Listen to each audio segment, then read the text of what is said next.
acting like what I'm going through shouldn't happen to me, but I'll pray and I know you'll be healed. Can somebody say amen?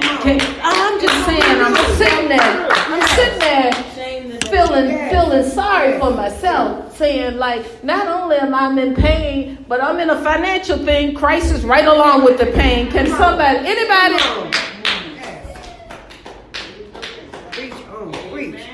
Come on. That's what we do. And so once my mind started doing that to me, then I fell back into the same negative responses that I've done for years. And so when I'm talking about, do you fall back to old things, I'm saying, do you allow the fear to stop you again? Do you cause the fear to not allow you to move forward? Do you deal with this resistance? And I thought that this resistance was so powerful. I want to just talk about a few things of what that image looked like. Are you now in denial again, or are you being stubborn, or are you trying to act like everything is okay? You still cutting jokes, you still saying things, but deep down inside, anybody been at that place? I'm gonna project to you. I'm gonna just try to perpetrate to you, but deep down inside, I feel like I want to go back left again. All I want to do is stay in the bed, and anybody just want to sleep the pain away.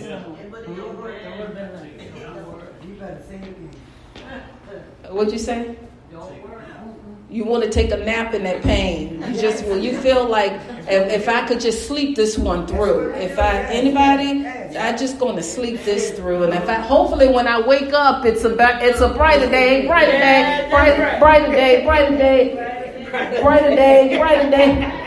But the thing that was happening with me is that I'm waking up thinking it's the next day, but it's the same day. That really did happen. I'm thinking it's a new day, but guess what? It's the same day. It's the same pain. It's the same decision. It's the same thing that I got to deal with. And so I'm sitting there, and my son called me that morning and said, well, I'll run to the store for you. Thank you. You know what I'm saying? Can somebody just go? All I want is somebody to go to the store. That's all. Can somebody just run to the store? Can somebody just be my legs for today? Can somebody just take that responsibility off of me for today? Can somebody just allow me? You know what I'm saying? Anybody? And so I went through that, and I realized that point number 2 is that I was returning to my old negative emotions or conditions. Number 1, I felt helpless, and number 2, I was critical now. Well, God ain't really doing anything anyway. Okay, we talking.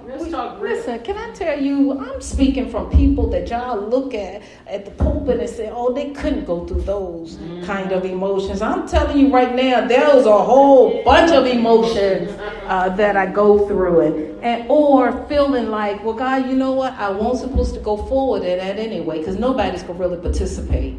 Nobody's going to really support me. Anybody really felt that way, or feeling like abandoned, like don't nobody know what I go through? Anybody always say, well, you know what? You don't even know what I'm going through. That's right. That's right. I'm not supposed to know.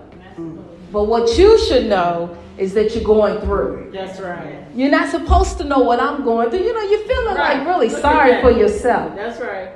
The thing that I found out when I was studying this is that but these negative emotions are unresolved issues from your past experiences. And I know that's right. So everything that you didn't get accomplished in the past, whatever pain, every time you get in pain, you begin to start thinking about your past pain. Mm-hmm. Whether it's emotional, whether it's feeling abandoned, whether it's feeling rejected. Let me tell you, all of that stuff come together. Why? Because all you need is somebody to be your legs for that day. That's right. And if you don't have nobody that's your legs that day, then you're going to really start feeling sorry for yourself. Right. All you need is somebody that can understand. Cheryl, you can relate, right? Right? Because you sitting back and you saying, my God, don't nobody even think about me. All I do for everybody else, ain't nobody in it. That's right. We there. Hallelujah. And so, you begin to start resisting. In other words, you go back to that same old mindset. And that's what happened with Esther. Yep. Esther went back to that same old mindset. Like, I never had. And I'm going to stay here, though. Yep. Whatever's going on with y'all, it's just going to have to go on. But I'm just going to stay in this place. She's still a Jew. And in verse, she's still a Jew. She's still a Jew. So whatever is coming against you, it ain't going to jump everybody else and not. You're a Jew. You're a Jew. Listen, you're still a Jew. But don't stop sitting back looking at and thinking that it's going to happen to everybody else and not you. Stop sitting back and think it was that person's daughter or that person's son or that person's mama or that person. Because guess what? Pain finds its way to every family. Yeah, it does. It doesn't serve any, it's not discriminatory. It will come to every last one of your homes and sit there. Yes. So for you and I to sit back and think that just because we live in a great life right now, Right. just because things are working in our favor right now, that God is not going to still allow your impact to come to a place where you got to decide which way. Which way to go? Come on, God. That's right. Which way? At every juncture, when God is pulling you forward to another understanding, to another renewed mind, you got to determine which way. Either we are going to continuously stay in our resistance, meaning our old negative behaviors, or we're going to say, okay, this pain, like, you know what, it is real. Like, I feel it, like, for real. It may not be real to you, God, but guess what? I'm feeling this thing. This thing is real. But we can overcome it. And so, Esther, this is some great scripture here. We're almost at we're doing good. So Mordecai told him everything that had happened, including the exact amount of money Haman had promised to pay the royal treasury for the destruction of the Jews. Right. And then he gave him a copy of the text of the edict for the annihilation, which had been published, to show to Esther and to explain to her. And he told her to instruct her to go to the king's presence to beg for mercy and plead with him for her people. So the instruction was, this is going to happen. I don't care whether you experiencing it or not. Exactly. This is what's going to happen. Life is going to happen to you, whether you're experiencing it or not. Guess what? It's going to happen. Pain is going to come, whether you're experiencing it or not. Mother Caleb, you sit back and you talk about, how, you're having issues with your back. Those things are going to happen. What we do is now determine, what do we do in the midst of all of that? Are we going to allow it to keep us from moving forward? And so now what's happening is he's telling Esther, listen, this is what's going on outside in this world. This is what's going on outside of your world. Like, people get ready to be destroyed. And you got to do something about this. And so the scripture says that he pleaded with her.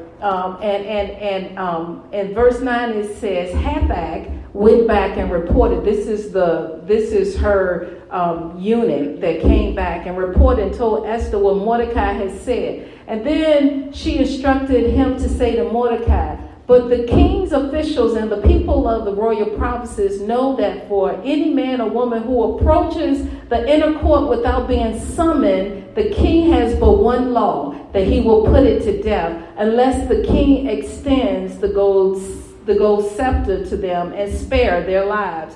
But 30 days have passed since I was called to the king. So now she's explaining why I'm going to stay where I am. Because, this is what you don't understand. If I move from this place and it's not the right move, then I could surely die. Well, excuse me. That's true. Anybody felt like, God, if I really move from this place, if I don't really take this gift, this purpose in my life that you've given me and move with it, then certainly I'm going to lose what I have. And so the scripture says that she told him, like, there's got to be a beckoning. Somebody's got to beckon me to enter into. This is the law. This is the law. Right. If I don't pay my bills, they will put me out. This is the law. That's the law. And so the scripture says that when Esther's words were reported to Mordecai, he sent this answer. And he said this: do not think that because you are comfortable, that you of all the Jews are going to escape this destruction. You're still a Jew. I'm just saying. I'm speaking that. I hear you. I mean,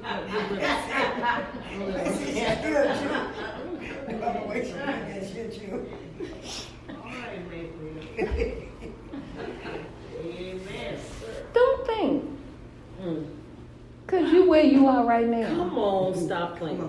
that you're going to escape Come on. what is going to happen. There's a proclamation that has been sent out to destroy the people of God. There's a Oh, yes, it is. Yes. Right now. Come on, Pastor. Stop playing for real. Come on. It's the truth. if you declare that you are a child of the Most High God, That's right. then the scripture in Peter says that you're going to suffer some persecution, Yeah. right? Yeah. It is inevitable for you and I to think that we can stay in comfort zones and escape Yes, sir. Wow. what's been sent to try to destroy us. Jesus. It is not even thinking with good sense. Yeah. So you know how some people say, it just don't make sense for you and I to think that just because we decided not to go out and do what God told us to do, that we've escaped it. It makes no sense. Wow. It makes no sense when we are afraid to walk in the passion that God has given us, to begin to take care of what He told us. It makes no sense. It makes no sense, and I think Jay Sean is looking at me. It makes no sense when God is giving you an organization and you kind of fearful of moving forward with an organization. It makes no sense. It makes no sense when God has told you that He wants you to create opportunities for other people and you don't do it. It makes no sense to think that just because you don't do it, you're safe. Oh, my God. Come on. Wow. I know we depend on mercy. And I know we depend on grace. But shall you continue? There you go. Shall we continue to ignore that you were created for the purposes of saving other people's lives? Wow. Come on. Wow. I know it feels good. Yeah. I know you don't want to do anything else. My mom and I said we need to go through our whole house and start praying and start casting out. Like she said the other day, she said, God, sickness is all in this house.